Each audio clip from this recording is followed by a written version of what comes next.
வணக்கம். தமிழக வெற்றிக் கழகத்தின் மதிப்பிற்குரிய தலைவர் தம்பி விஜய் அவர்களை சந்தித்து பொன்னாடை அணிவித்து நீயும் முதல்வராகலாம் என்கிற புத்தகத்தை கொடுத்து தாவேக்காவில் இன்று என்னை நான் இணைத்துக் கொண்டேன். 6 ஆண்டு காலம் எந்த அரசியல் கட்சியிலும் என்னை இணைத்துக் கொள்ளாமல்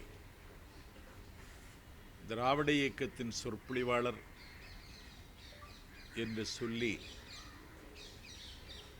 பெரியார் அண்ணா லட்சியங்களை பேசி வந்த நான் இன்றைக்கு தாவேக்காவில் இணைத்து கொண்டு நாடு முழுக்க தாவேக்காவினுடைய ஒரு பிரச்சாரகனாக பவனி வர தம்பி விஜய் என்னை அனுமதித்திருக்கிறார். என்னை பார்த்த நிமிடத்தில் நான் உங்கள் ஃபேன் என்று சொல்லி அவர் சொன்ன நிமிடத்தில் நான் மெய்சிலிர்த்து போனேன். இப்படி ஒரு அங்கீகாரத்தை தம்பி தருவார் என்று நான் எதிர்பார்க்கவில்லை. டெல்லி சுப்ரீம் கோர்ட் கரூர் துயரத்திற்கு சிபிஐ என்கொயரி என்று உத்தரவு போட்ட அன்று குமுதம் இணையதளத்திற்கு அலைபேசி வாயிலாக இது தாவேக்காவிற்கு கிடைத்த வெற்றி, கையறு நிலையில் கைவிடப்பட்டு கை பிசைந்து கண்ணீரோடும் கவலையோடும் இருக்கின்ற தாவேக்கா அடுத்த அடியை எப்படி எடுத்து வைப்பது என்று யோசித்து கொண்டிருக்கிற நிலையில் உச்சநீதிமன்றம் தாவேக்காவுக்கு ஒரு புதிய வாசலை திறந்து வைத்திருக்கிறது என்று நான் குமுதம் தமிழுக்கு சொன்னேன். அந்த நிமிடத்திலிருந்து அறிவாலயத்திலிருந்து எனக்கு காது கொடுத்து கேட்க முடியாத அளவிற்கு வசை சொற்களால் என்னை வசை மாறி பொழிந்தார்கள். தொடர்ந்து 5 நாட்கள் தஞ்சை மாவட்டத்தில் சுற்றுப்பயணத்திற்கு ஒத்துக்கொண்டிருந்தேன். அந்த நிகழ்ச்சியை ரத்து செய்தார்கள். 7-8 அறிவுத்திருவிழா என்கிற பெயரில் வள்ளுவர் கோட்டத்தில் காலத்தின் நிறம் கருப்பு சிவப்பு என்ற நூலை வெளியீட்டு விழாவும் 44 சொற்பொழிவாளர்கள் கலந்து கொண்ட 10 அமர்வும் வள்ளுவர் கோட்டத்தில் நடந்தது. ஒரு சொற்பொழிவாளரை தேர்ந்தெடுக்க வேண்டுமென்றாலும் முதல் இடத்தில் நிற்கிற தகுதியில் இருப்பவன் இந்த எளியவன் நாஞ்சில் சம்பத். என்னை திட்டமிட்டு நிராகரித்தார்கள். அதற்கு பிறகு தம்பி உதயநிதியினுடைய பிறந்த நாளை கொண்டாடுவதற்கு ஒரு திங்களுக்கு முன்னாலே என்னிடத்தில் தேதி பெற்றிருந்தார் வடசென்னை கிழக்கு மாவட்ட கழகத்தின் செயலாளர், வானமளவு வாஞ்சி என் மீது பொழிகின்ற அறநிலையத்துறை அமைச்சர் சேகர்பாபு. அந்த நிகழ்வில் கடந்த 28ஆம் தேதி கொரட்டூரில் வந்து நான் பேசினேன். அந்த நிகழ்வில் அண்ணன் ஜெகத் ரட்சகன், இயக்குனர் கரு பழனியப்பன், திராவிடர் கழகத்தினுடைய துணை பொதுச் செயலர் மதிவதினி ஆகியோர் கலந்து கொண்டார்கள். அந்த நிகழ்விலேயே கரு பழனியப்பன் என்னை நக்கல் செய்தார், நையாண்டி புரிந்தார். அதற்கு 5 நாளைக்கு முன்னால் திராவிட இயக்க தமிழர் பேரவை தலைவர், நான் பெரிதும் மதிக்கின்ற அண்ணன் பேராசிரியர் சுபவி, திமுக மேடையிலேயே என்னை குறைத்து பேசினார். நான் மனதளவில் உடைந்து போனேன். ஏன் இப்படி வசைப்படுகிறார்கள்? நான் அவர்களிடத்தில் ஒன்றும் கேட்கவில்லை. கேட்டாலும் ஒரு சைக்கிள் கூட தரமாட்டார்கள். எந்த பரிந்துரைக்கும் நான் அவர்களிடத்திலே போய் நிற்பதும் இல்லை. ஏதோ 4 கூட்டங்கள் பேசி என்னுடைய நாட்களை நகர்த்தலாம் என்று பார்த்தால் என்னுடைய வயிற்றில் அடிப்பது மாதிரி என்னுடைய நிகழ்ச்சிகளை ரத்து செய்தது எனக்கு மிகுந்த வலியை தந்தது. தந்தி டிவி மக்கள் மன்றத்தில் விஜய் சரியான திசையில் பயணிக்கிறாரா என்றொரு தலைப்பில் பேசுவதற்கு என்னை அழைத்த பொழுது விஜய் சரியான திசையில் பயணிக்கிறார் என்று மக்கள் மன்றத்தில் நான் உரையாற்றினேன். அந்த நாளிலிருந்து எனக்கு நெருக்கடியும் வசையும் மிரட்டலும் அதிகமாகவே வந்து கொண்டிருந்தது. இதை நாடு பார்த்து கொண்டிருக்கிறது.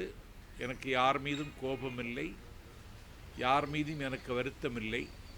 சங்க இலக்கியத்தில் புறநானூற்றில் ஒரு பாட்டு, ஒரு தெப்பம் எந்த திசைக்கு போக வேண்டும் என்பதை தெப்பம் தீர்மானிக்க முடியாது, தண்ணீர் தான் தீர்மானிக்கும். நீர் வழிப்படும் புனை போல் ஆரியூர் முறை வழிப்படும் என்பது சங்க இலக்கிய பாட்டு, கணியன் பூங்குன்றன் எழுதிய பாட்டு. நான் ஒரு தெப்பம்தான். என்னுடைய திசை தீர்மானிப்பது தண்ணீர்.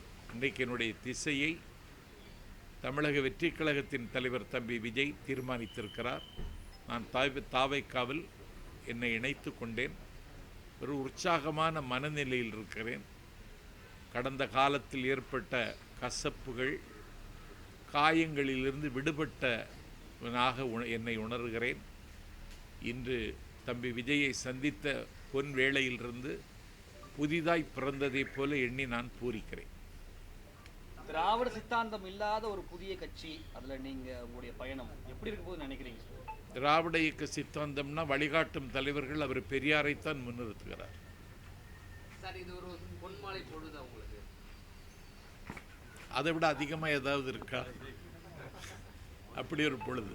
ஏன்னா அவர் பெரியாரைத்தான் முன்னிறுத்துகிறார். பெரியாருக்கு காவி உடுத்தி, காவி சாயம் பூசி, பெரியாரை பேசக்கூடாதென்று சங்கிகள் அரசியல் அதிகாரத்தோடு தமிழ்நாட்டில் அழிச்சாட்டியம் செய்கிற காலத்தில் புதிதாக தொடங்கிய ஒரு அமைப்பிற்கு வழிகாட்டும் தலைவர், கொள்கை தலைவர் என்று பெரியாரை தம்பி விஜய் முன்னிறுத்தினார். பாபா சாஹிப் அம்பேத்கர் இந்தியாவினுடைய அரசியல் சட்டத்தை ஆக்கி தந்தவர்.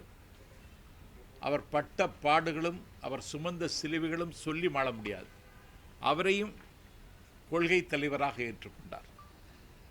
அதை தாண்டி எனக்கு ரொம்ப மகிழ்ச்சி, பெருந்தலைவர் காமராஜர் அவர்களை குலக்கல்வி திட்டத்தை சக்கரவர்த்தி ராஜகோபாலாச்சாரி கொண்டு வந்த பொழுது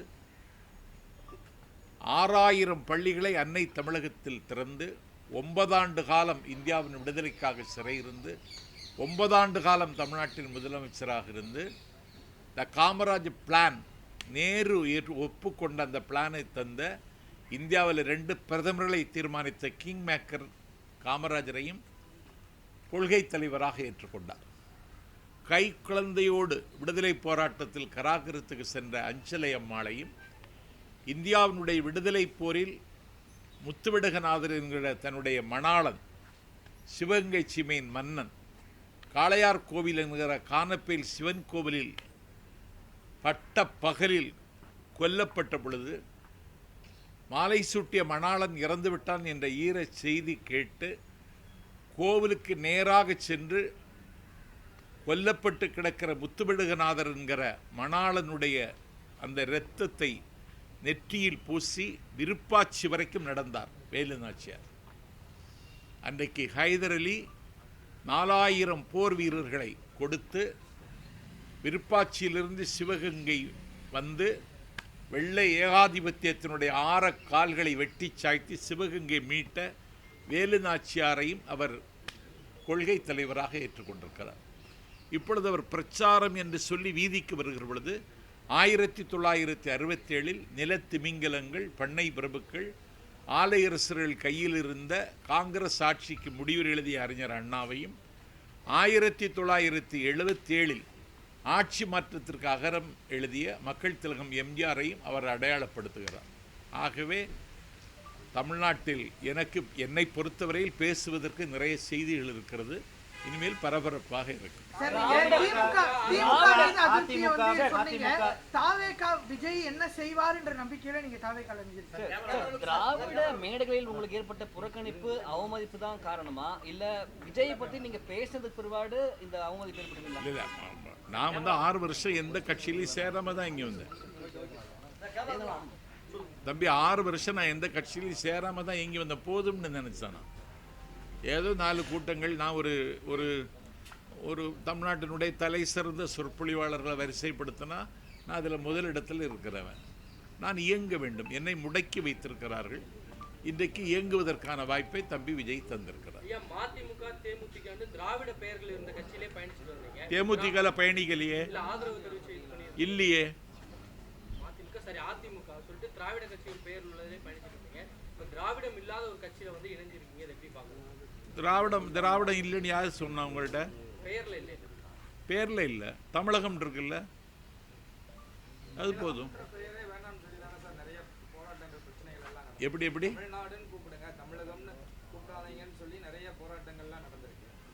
இல்லை, அவர் கட்சிக்கு தமிழக வெற்றி கழகம்னு பேர் வச்சிருக்காரு. தமிழ்நாட்டில் ஒரு குழப்பம் இருக்குது. திராவிட தேசியம் வேறு, தமிழ் தேசியம் வேறுன்னு. அதெல்லாம் கிடையாது. தமிழ் தேசியமும் திராவிட தேசியமும் ஒன்று தான். திராவிட இயக்கத்தினுடைய நீட்சியாகத்தான் நான் தம்பி விஜயை பார்க்கிறேன். சார், விஜய் என்ன மாற்றத்தை கொண்டு வருவார்னு நினைக்கிறீங்க? மாற்றாக விஜய் கிட்ட நீங்க என்ன மாற்றத்தை கண்டுட்டீங்க? விஜய்கிட்ட இருந்து என்ன மாற்றத்தை அவர் கொண்டு வருவார்னு சொல்றது அவர் அறிவிக்க போகிற இந்த தேர்தல் அறிக்கையில் நமக்கு தெரியும். அதே நேரத்தில் எனக்கு தெரிந்து தமிழ்நாட்டின் வரலாற்றில் இவ்வளவு லட்சக்கணக்கான இளைஞர்களை மூலதனமாக வைத்திருக்கிற இயக்கம் இன்றைக்கு தமிழக வெற்றி கழகம். ஒரு நாட்டினுடைய காலை பொழுதை தீர்மானிக்கிறவர்கள் இளைஞர்கள் தான். இந்த இளைஞர்களை வைத்துக்கொண்டு ஒரு அதிரடி மாற்றங்களை செய்வதற்கு தம்பியிடத்தில் திட்டம் இருக்கிறது என்றே நான் நம்புகிறேன். யாருக்குமே புரிதல் இல்லாம சிலர் இருக்காங்க. இதை எப்படி பாக்குறீங்க? யாருக்கு? தமிழக வெற்றி கழகத்தில் இருக்கக்கூடிய தொண்டர்கள். அதான் அது நான் தம்பிகிட்ட பேசினேன். அதுக்கு தமிழ்நாடு முழுவதும் பாசறை கூட்டங்கள் நடத்தணும், எல்லா இடத்துலையும் நடத்தணும்னு சொல்லிட்டேன். தாவேகா காதலா எது போன்ற பிரச்சனைகளை நீங்கள் முன்னெடுக்கிறீங்க? எதை மையப்படுத்தி உங்களுடைய பேச்சுகள் அமைய இருக்கிறது? இந்த கொள்கை தலைவர்களை பற்றியே பேசினா போதும். தமிழ்நாட்டினுடைய பிரச்சனைகள் நிறைய இருக்குது. எல்லாவற்றையும் தாவேகா எதிர்கொள்ளும்னு பேச போகிறேன். இதில் என்ன இருக்குது? பெரியார் அம்பேத்கரை கொள்கை தலைவராக வச்சிருக்காருன்னு நீங்கள் பெருமையாக சொன்னீங்க. ஆனால் திருப்பரங்குன்ற சம்பவம் நடந்து 2 நாள் ஆகுது. இன்னும் எந்த கருத்தையுமே அவர் தெரிவிக்கிறார், அமைதியாக இருக்கிறாரு. இது நெருடலா இல்லையா உங்களுக்கு? எனக்கு திருப்பரங்குன்ற சம்பவம் வந்து ஏன் விஜய் பேசலைன்னு நான் அவர்கிட்ட கேட்கல. ஆனால் பேசாமல் அவர் இருப்பது ஒரு வகையில் நல்லது. ஏன்னா திருப்பரங்குன்றம் சம்பவத்தை வைத்து குன்றம் எங்களுக்கு, குமரன் எங்களுக்கு என்று சொல்லுகிறவர்கள் ஒரு கலவர அரசியலுக்கு கைகால் முளைக்க முடியுமா என்று யோசிக்கிறார்கள். இதில் ஒரு தரப்புக்கு ஆதரவாகவோ ஒரு தரப்புக்கு எதிராகவோ கருத்து சொல்லாமல் இருப்பது விஜய் பொறுத்தவரையில் அவருக்கு நல்லது. எது சரின்னு நினைக்கிறாரோ அதை சொல்லணும்ல. எது சரின்னு நினைக்கிறாரோ அதை சொல்லணும்ல.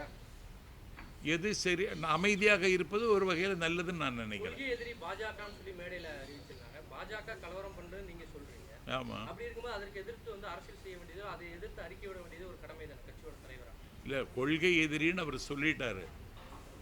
அதில் அவர் காம்ப்ரமைஸ் ஒன்றும் ஆகுதுன்னு மாதிரி நான் நினைக்கல. நான் அவர்கிட்ட கேட்டேன், நீங்கள் பிஜேபிக்கு கூட ஒரு இணக்கமான போக்கு இருப்பதாக சொல்லுகிறார்கள்னு. அப்படி ஒன்றும் இல்லை. அதிகாரத்தில் இருக்கிற கட்சி, தேர்தல் இங்கே நடக்க போகுது, அதனால் இதை கூர்மையாக விமர்சிக்கிறேன். அதற்கு நேரம் வரும்பொழுது பார்த்து கொள்ளலான்னு. சார், கடந்த மாதம் வந்து திராவிட வெற்றி கழகத்தில் வந்து தொடக்க கால கலந்துக்கிட்டு தொடங்கி வச்சிங்க. இப்போ இங்கே வந்து ஜாயின் பண்ணியிருக்கீங்க. அங்கேயே சேர்ந்துருக்கலாம்ல நீங்கள்? அப்படி திராவிட வெற்றி கழகத்தில் என்னை கூப்பிட்டாங்க. சத்யா வர முடியாதுன்னு சொல்லிட்டு தான் வந்தேன். அதுக்கான காரணம் சார் எது? அங்கே சேராததுக்கான காரணம்? அங்கே சேராதது என்ன இங்கே இருக்கு? அங்கே இல்லாதது என்ன இங்கே இருக்கு? அங்கே சேராததுக்கு காரணம் வேற இருக்கு. அது ஒரு பர்சனல் விஷயம். அது தேவையில்லை. திமுக அதிமுக 2 கட்சியிலுமே நீங்கள் இருந்துருக்கீங்க. அப்போ அந்த கட்சியிலேருந்து வெளியே வந்ததுக்கப்புறம் அந்த கட்சிகளை பற்றி விமர்சனம் பண்ணியிருக்கீங்க. இப்போ தாவேக்கால இருந்துருக்கீங்க. ஃபியூச்சரில் இதை பற்றி விமர்சிக்க மாட்டீங்க? எதை பற்றி விமர்சிக்க மாட்டேன்னு? தாவேக்கால வருங்காலத்தில் வந்து வெளியே வந்த பிறகு இந்த கட்சியை தாவேக்காலேருந்து வெளியேற சொல்கிறீங்களா? வெளியேறினதுக்கு ரொம்ப நல்லா இருக்கு. மாட்டீங்க. விமர்சனங்கள் வைக்கப்படுது தொடர்ந்து. திமுக, மதிமுக, அதிமுக அப்படி இருக்கும்போது இந்த விமர்சனங்களை எப்படி பார்க்குறீங்க? நான் திமுகவாகவே பிறந்தவன். என்னுடைய பேர் சம்பத், என்னுடைய அண்ணன் பேர் கருணாநிதி, என்னுடைய தம்பியின் பேர் ஸ்டாலின்.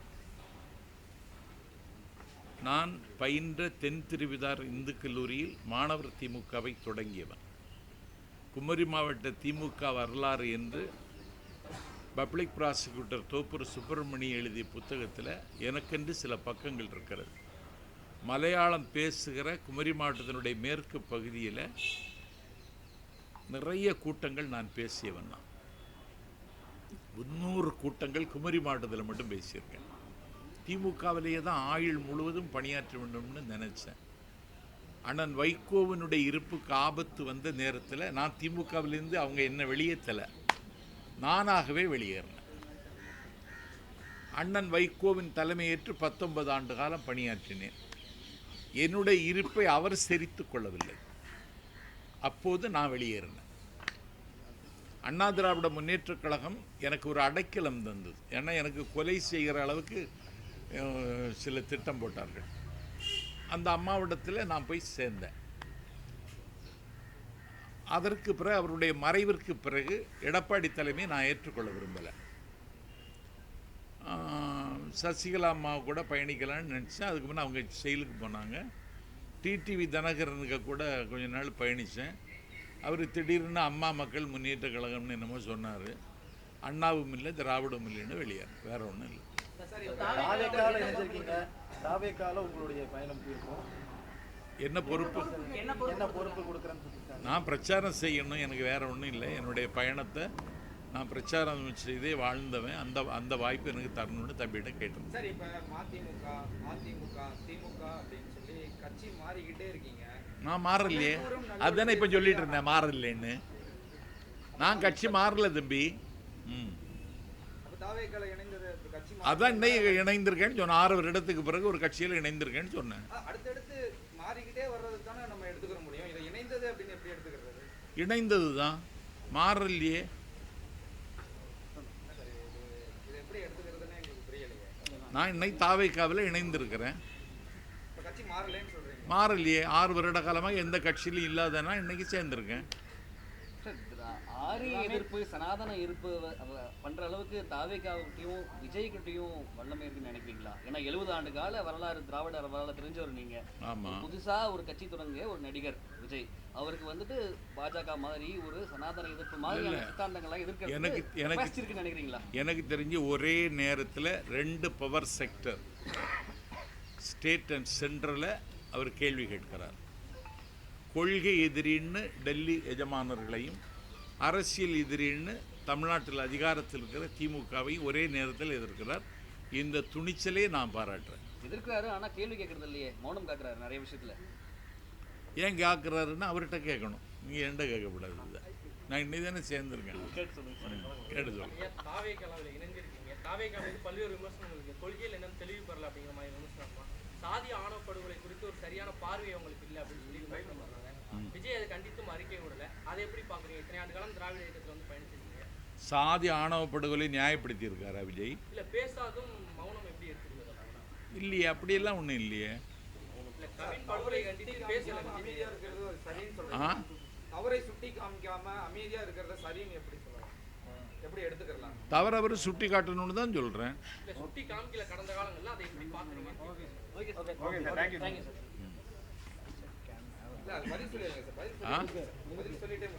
சொல்லுங்க. கடந்த காலையிலேயே சுட்டி காமிக்கல, அதை எப்படி பார்க்குறீங்க? தாவேக்கால இணைந்திருக்கீங்கல்ல. தாவேக்காவில் நான் இன்னைக்கு தான் இணைந்திருக்கேன். முதல் இரவே இன்னும் வரல. அதுக்கு முன்னே இப்படியெல்லாம் கேள்வி கேட்காதீங்க.